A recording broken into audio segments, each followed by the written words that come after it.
Well, the difficult conversations we need to have in South Africa are about our past, how to overcome the legacy of apartheid that has had so much deep imprint on the present, but also how we move towards the future. How do we create a better South Africa for the future generations? How do we put in place sensible economic policies? How do we think imaginatively and innovatively about managing social and economic change that benefits the greatest number of people?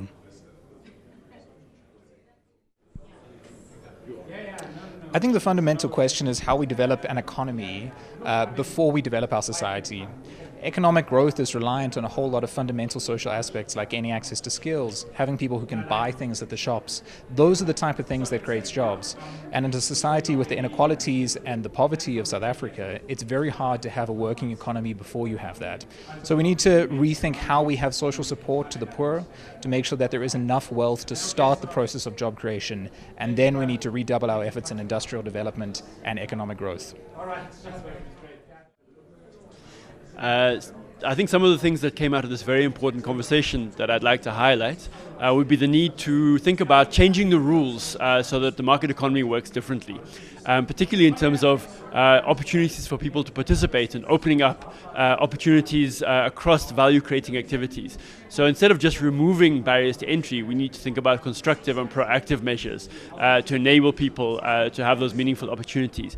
The second thing I think, which is really critical, is having a frank conversation about the perpetuation of privilege that happens through intergenerational transfers, and how practically we can grapple with this to change that dynamic, so that there's a change in the wealth distribution in the country. Because without this, then we risk a fragmenting and a fracturing of the society to an even greater extent than there is already.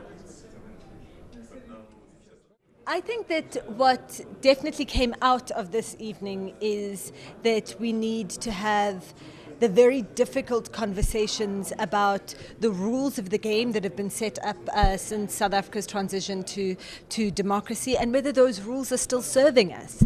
One of the most interesting, I think it was also an interesting point in terms of policy, is that the problem with having rules that are not considered legitimate by the majority of people is that people break the rules. So if people are going to be breaking the rules to the extent I think that we're seeing in our system at the moment, then perhaps we need to have the very difficult conversation about changing the rules and talking about what replaces what we currently have and for whose interest.